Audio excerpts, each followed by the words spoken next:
but usually I have a script. Like I have like we don't questions need I no scripts. We don't need no scripts. All right, guys. So, hey guys, Carlos here with Agent and Broker Training. What's up? This Joe is my buddy, Davern. Joe Davern. Let me just give you a little bit of history about Joe.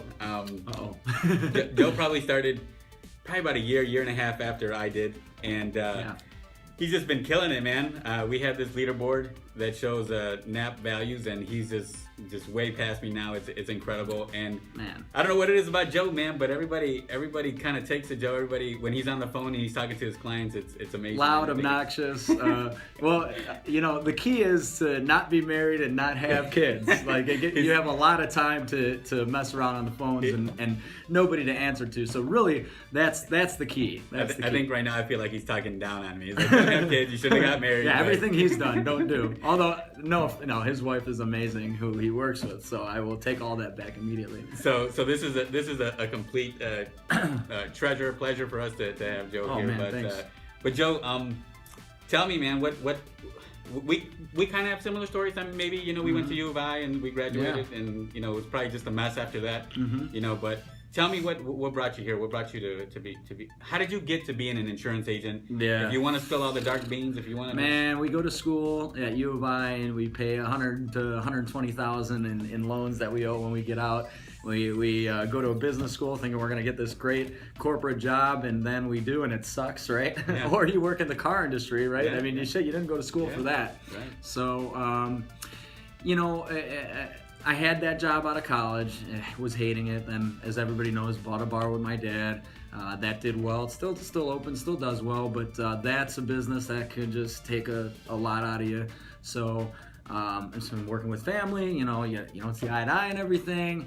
Although we've done fine and everything's good there, but I was just looking for something else because I was at the bar 20 hours a day, it felt like. And definitely did not want to be in the insurance industry at all. Not even close. Didn't even consider it. Matter of fact, if I took a call and they said they had anything to do with insurance, usually I was hanging up the phone immediately. But for some reason on a Saturday, I got a call from one of my leaders, Nick Kachuk, and he just sounded different, and it sounded like an opportunity I would take a look at. Come here for a half hour. Sat in this office exactly. Nick was in here. Robert was in here. Like crazy Polish dude. Couldn't barely speak English. He was killing it. Was he doing the overview as well, or he was just Nick was doing it, and I just remember Robert walking in and speaking broken English, saying how great of an opportunity it was. I'm like, what the hell's going on here? Yeah. But it did. It seemed great. It seemed too good to be true, but it wasn't. I mean, long story short, it wasn't. The company delivers on every single thing they said would happen. Everything Nick said would happen was true, even though you wouldn't think it, because there's a kind of a bad connotation with the insurance industry a lot of time, because there are some scumbag insurance people out there that give it a bad name. But luckily we're in a company where we don't sell anybody anything. We just help people make the best decisions for themselves, and the products we have the products, they sell themselves. But again, we're just matching people up with their best needs. So it's I think we all know how lucky we are to be here. Tell me right before this, besides the bar, what were you doing? What kind of job did you have? Yes, man. I had this what you would consider a pretty good job out of college. I was working for this company called TTI. They own a bunch of different power tool companies like Milwaukee Power Tools, right? Ryobi. You've heard of these. You probably have some of them at your house, but I didn't know a damn thing about power tools, let alone building. And I couldn't put a shelf together. I couldn't drill two pieces of wood together. And I'm trying to sell people, power tools and right. And I sounded like an idiot. I mean, and the job was good, the pay was okay. You got a company truck, all that was great, but I didn't have no passion for it at all. After 2 years there, I was trying to just barely skating by. And there was a lot of merchandising because we're in a lot of Home Depots, and you're dealing with that structure and hierarchy and dickhead managers at the Home Depot stores, and it was again not a bad job, just nothing I gave a damn about. Was there any future in that? Did you see? I could have moved up. I could have moved up in that company. How far up could you have moved? I could have. And what? No, there's a lot of bureaucracy at levels above us, where we were the field sales reps. I was in line for a promotion, which I might have gotten, but that's when we bought the bar, which I didn't even tell them. So I was not working as much as I should have. All right. You're probably gonna notice some sort of edit in this video because we got a phone call. Hey, I forgot to turn the it rookie to can't turn mode. it on airplane mode. I've only done my whole interview. I've only done this like 10 times, so I apologize. But right. Talking about where was I at? Moving up in the company, maybe with. Oh yeah, I was in line for a promotion. Then we bought the bar, and I knew I had 1 foot out the door already, and so I was just basically waiting to get fired because I wasn't really doing my job. No, it doesn't make me sound great, but. The bar, then I was off to the bar. But yeah, I mean, again, that there was opportunity there, but it was going to take. I mean, if I took one step up, it was going to be a long time before I even got to look at for another step up. Which, and then I'm still answering to 10 different people, So that corporate company structure, man, after coming to something like this, it's like, wow, I'll never even consider going back to something like that. Tell us why you sat here and then you said, okay, I'll try it. What clicked or what? Yeah. What made you say yeah? I don't know. You know what? I think Nick said. First of all, I didn't know a thing about insurance. Not at all. I never even had to buy my own health insurance because I was 25 maybe or 26, so I didn't even have to. I was just on my parents' plan. Didn't know the first thing about it, but Nick put it this way: like health insurance is something the government is forcing you to buy. If you can't afford it, they're gonna help you pay for it, and if you don't pay for it, they're gonna penalize you. So he's like, this is the easiest sale in the world, and it is. It really is. So I knew I had a decent personality. I don't think I'm a great salesman. I really don't. I mean, although I do convert a lot of my sales just from my loud, obnoxious, go after personality, but. I just thought it was attainable. It just seemed attainable. He showed me the numbers, and as long as he wasn't BSing, it looked very fruitful. So there's a lot of people in this industry that have the total opposite kind of personality that you have. Obnoxious or whatever, and then you got the shy, quiet people that sell policies too. Yeah. What is it about you, them, and everybody in between them that helps them sell policies? What is it? What do you think the number one trait is? Well, here's the thing. No matter what, no matter if you're loud, no matter if you're super quiet, reserved, if you do the right thing for the client, which we all know the products, we know the situation in the insurance market's a disaster, but if you put the client first and you take into consideration what their needs are, and you're not forcing on them the policy that's going to pay you the most, as we get commission, we get kickbacks from the insurance companies. If you take all of that out and you just help the person make the best decision for them, then you're not selling. I'm no different than the quiet guy in the office over there. I mean, we're all doing the same thing for the client, and the client could feel that. They don't know what's going on. If you're honest, truthful with them, that I think is most important. I really do. I know you believe that. I know that.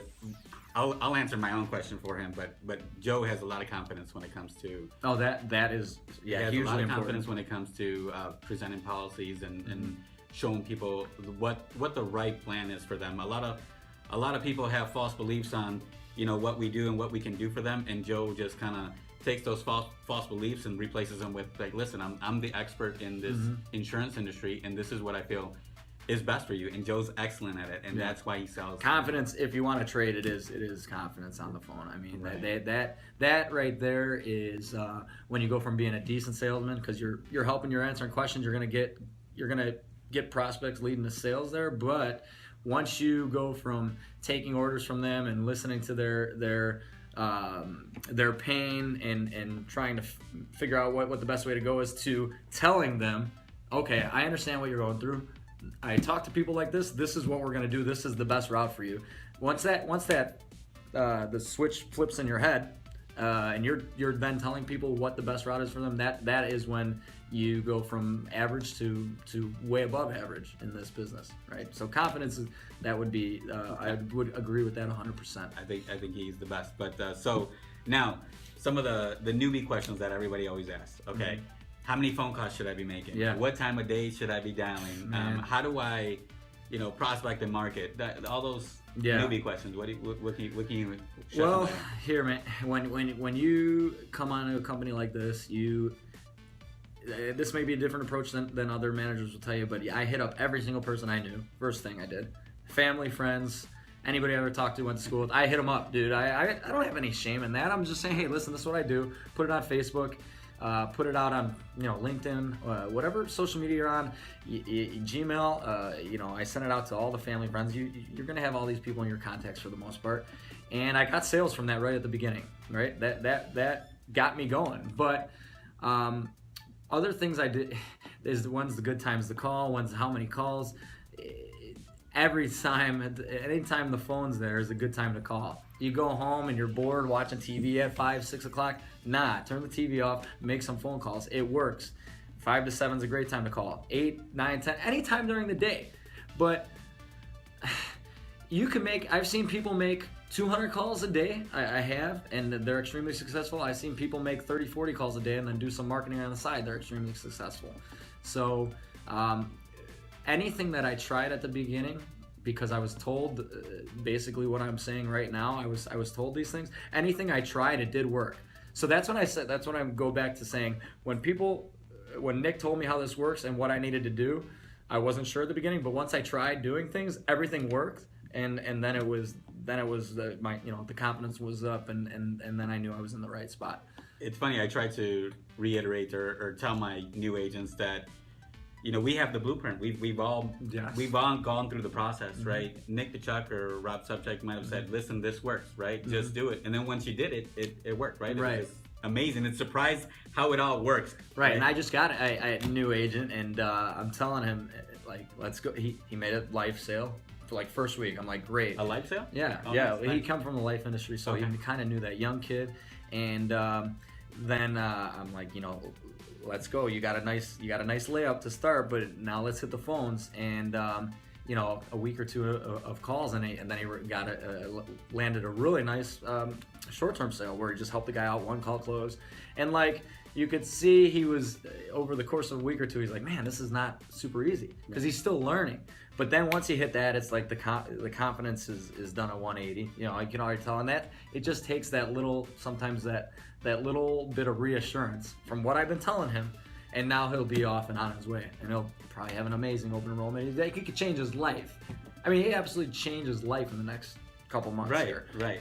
Not just make a little bit of money for 45 days during open enrollment. The kid you can really change your life. I believe that, and I believe he will. So it took me about a month to make my first sale. Then it took me about 2 months to make the second sale. You were a slow starter, right? Yeah, so tell me about your experience. How long did it take you to make your first sale? Again, I was lucky because I knew all my years of being outgoing, annoying at times, flirtatious with women, like everything I had done that I maybe wasn't super proud of, but I knew a lot of people. I had the bar, so I'm not gonna lie, it was a lot easier for me than it was for you at the beginning because my first couple sales were like employees of mine from the bar. You know what I mean? Yeah. Girls making the show and no income here, nice big subsidy, bam, easy deals, which basically my manager did for me.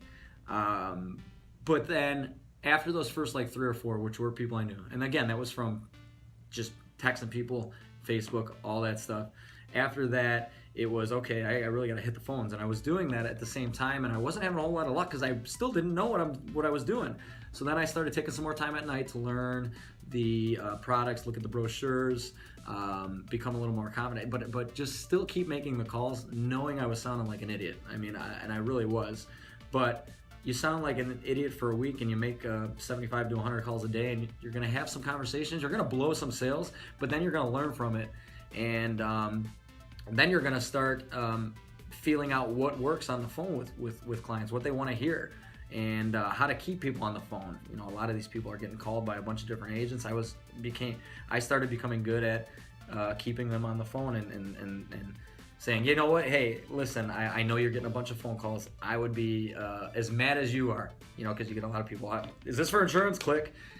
But here's where we're different. This is what we can do. We're just here to help. And then I started turning it around, and people really liked that. Even people that were getting called by 10 different insurance guys. So I just continued to bust my ass after the initial round of sales to family and friends, and then I started landing sales on the phone, whether even with old B leads, people that were online years ago.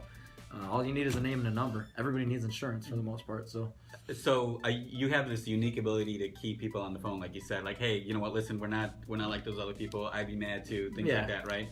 Is that something you learned from somebody else? Yeah, Did you record somebody? Did you write something down? That's good. I don't know when I started doing that. I just started thinking about, well, what if I went online? And I think at one point I did. I went to Google, search health insurance quotes, and I wanted to see what was happening to those people. Exactly. You probably did the same thing, and it was ridiculous. Like, phones started ringing off the hook for like a few days. I'm like, this sucks. So now I get it. Now I get why people are, for lack of a better word, they're kind of assholes when you call them, but they should be, because they go to a website that's promising them quotes, and then they don't. Not only do they not get a quote, they got 10 idiots calling them trying to sell them their specific product. So you probably have ads out there like that, getting people to right. So I was it was good to get that perspective, and so that's when I changed my pitch. I just said that I have to sound different than these people, because there are a lot of them monotonic. Hey, you are just online. Yeah, you're looking for some quotes. Let me get you some. No. Listen, I can even tell when they answer, like, by their tone. Listen, I know you probably got a bunch of phone calls. This is, and I came up with this. I probably wrote it down just because this is what I would have wanted to hear. And then people, I would hear this sometimes. Wow, that is so much better than the last time people that called. You know what? Give me a call back at 4 p.m. or something like that. And it worked. It worked, and it still works.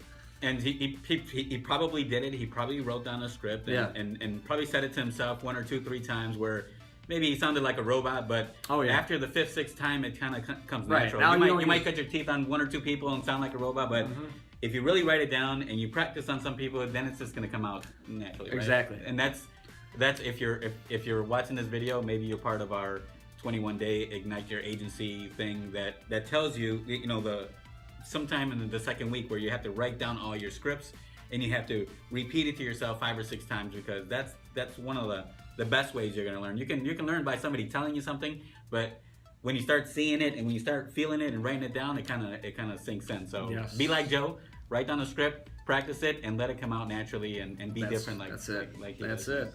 That's great advice right there. So Joe does corporate training. Well, he doesn't do corporate training, but he does training for National General short-term major medical plans for everybody every month. I think once a month. Tell us, man, why do you feel so good about the National General short-term product? Why do you sell it so much? Again, sometimes it takes time, and you got to trust your leaders a lot of the time, because when you're new, you don't have the experience. You haven't heard clients' experiences with their problems with insurance. So National General has this product, and to break it down in the simplest terms, if you're healthy, for the most part, if you are making a decent living above the poverty level to qualify for any kickback from the government, any subsidy from the government on the ACA stuff, National General is a phenomenal product, and I believe in it 100%. And it's 3 things: network, right? ACA stuff, as you know, they're losing money, losing their asses. What they do, they try to cut back on the network. So all the doctors and hospitals you might have been able to go to before, you probably can't see those doctors or hospitals anymore if you stick with an ACA plan. Price, in certain states you see a National General plan compared to an ACA plan, same deductible, at 60 or 70% less than the ACA plan. Like some states like North Carolina, all the other states it's less too, but price is the network price and then deductible. We have options to choose lower deductibles that are even available on the gold plans, like the gold Cadillacs of plans on the ACA. So to break it down simple, it's price, network, and deductible. You're getting a lot better price for a much bigger network for a plan with a lower deductible. I mean, it's trifecta right there. That's all I have to say a lot of the time. Other than that, it's been a couple years we've had that product. I believe in it. It works. I've seen it work. I've seen people break their arms, break their legs. I've seen people diagnosed with serious illnesses, and not only do they have a plan with a low deductible, but they're getting those deductibles paid by the supplements that we sell with the products that are key to have with it. So I just believe in it, and I just know it works. Simple as that. That's awesome, man. Joe's probably one of the best short-term agent. Again, the confidence is key. Yeah. Again, that product, there are certain things. I mean, it's not perfect. Like, it doesn't have co-pays for doctors, which some people want. It doesn't have the free preventative that some people think they get on all their plans now because of the ACA. What do you do about that? What do you do? Do you attack that up front? I do. I mean, a lot of times it's going to be a question because they're going to hear this pitch. They're going to see the price. They're going to be like, wow, okay, that sounds great. What happens if I go to the doctor? Well, here's the thing. The plan itself has a nice big network. So the way it works, when you go to a doctor, you get a network discount, right? Good networks have good network discounts, typically 40-60%. So you'll be responsible for whatever is left after that network discount, the contracted rate. You pay that, it goes towards your deductible. But if you're saving $500, $600, $700, sometimes more a month, and you're seeing the doctor once a year, are you okay paying maybe $70 to see a doctor? Of course they are. Same thing with prescriptions. You know, I do the same thing. I talk about our prescription savings plan because the two gaps are going to be the doctor visits, and you got to understand it. Most ACA plans don't have co-pays for doctors either, so it's not much different. They don't cover prescriptions technically, but we have services that can provide huge discounts on prescriptions. And as we know with the ACA, and again, this all comes from just experience. Sometimes you'll have a copay on an ACA plan for a brand name drug, and you pay more than what you would get through our prescription savings plan. A lot of times we see that. So I do attack those. Most of the time the client just needs to hear something. They need to hear that they're going to get some type of help, and they are. So I'm glad we took 5 minutes to listen to his spiel because he's good. But tell me, Joe, what everybody goes on these journeys when they're looking for a new job or when they become a health insurance agent. What was your goal when you initially became an insurance agent? Man. What did you want out of this? What was your external desire? Yeah, okay, so, well, for me, I just wanted to get out of the bar business a little bit, and then I saw this opportunity where I could do what I want when I wanted. I thought I'd work at the bar here and there, and very quickly it became much more full-time. But I remember I started like September 2014 maybe, and open enrollment was coming. I was working with Robert. I was placed on Robert's team, and we know how he's a monster in our company here. But he's like, what are your goals for open enrollment? And I had made a couple sales. I'm like, I have no idea. I'd like to make like 30-40 grand a year. You know what I mean? And he laughed at me, and he goes, okay.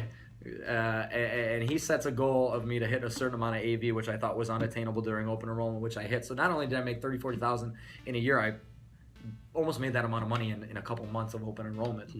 And he always looks back and he tells his new agents, like, this guy had no idea. He was looking to make a few bucks on top of the bar. Yeah. And now the salary is very good because I keep my clients close.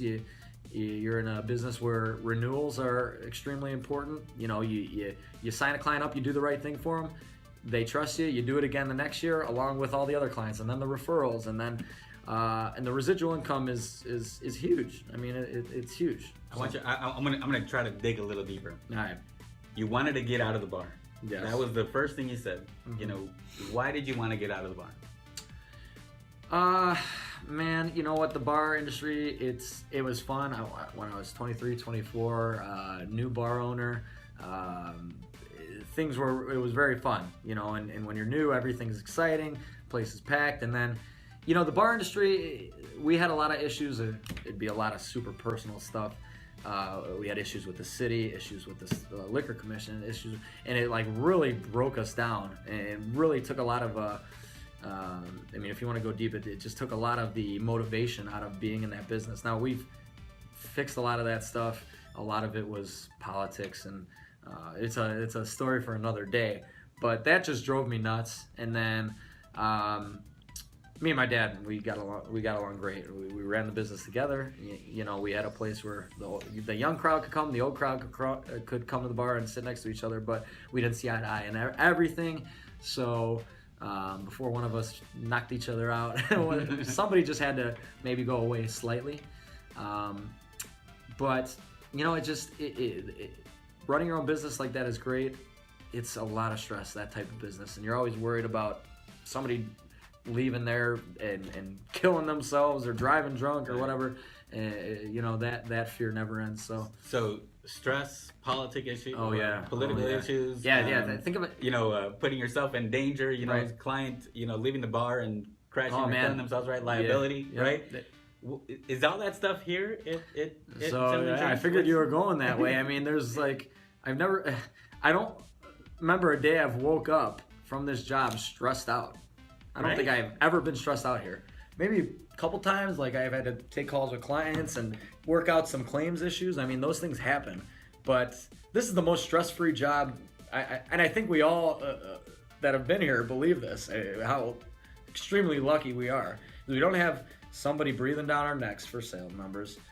The owner, who benefits immensely if we all sell more, tells us, hey, listen, find some time to work, but enjoy your summer, enjoy your families, go do this, go do that. He gets to hang with his kids probably way more than the average dad working 9 to 5 or 9 to 7 or 9 to 9 or whatever. We're in a company that encourages that.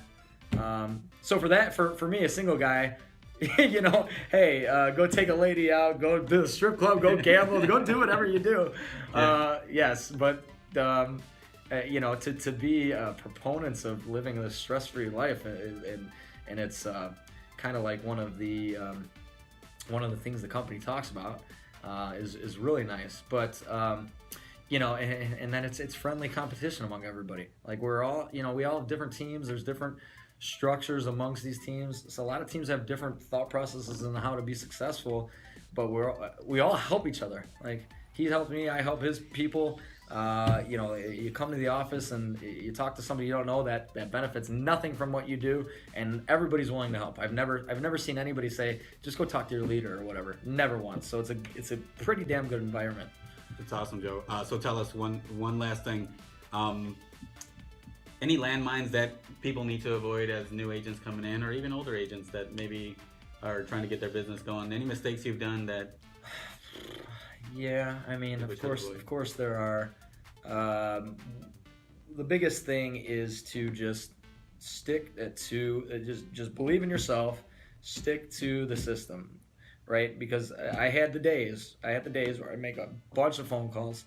I was new, was starting to get on my feet and learn what I was talking about, but would still have no luck. And then I'm doubting myself. Then I'm saying, well, why is somebody gonna listen to me for insurance? A kid that never even had to buy his own insurance, and now I'm trying to tell you what the best route to go is. It didn't make sense.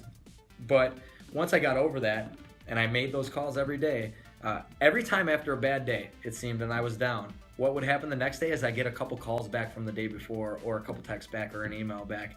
And then again, the reassurance was coming. So just be confident in this system. Some people are going to have a much bigger learning curve. There's people come in here and just absolutely kill it from day one. Yeah. And then I'm listening to them. I'm like, this guy's a monster. Who is he? He just started. I'm like, wow. And I'll steal stuff from this new guy. Some people have a little bit higher of a learning curve, but the people that stick with it, we've seen guys that have stuck with it for 4 or 5 years in a hip partnership and have just done it steady.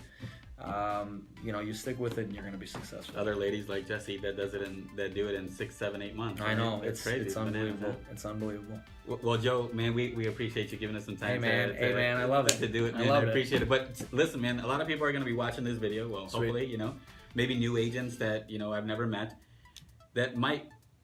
Like you. They might like you, man. They might want to be on your team, or they might want to get a hold of you and ask you questions. How can people get a hold of you? Oh, sure.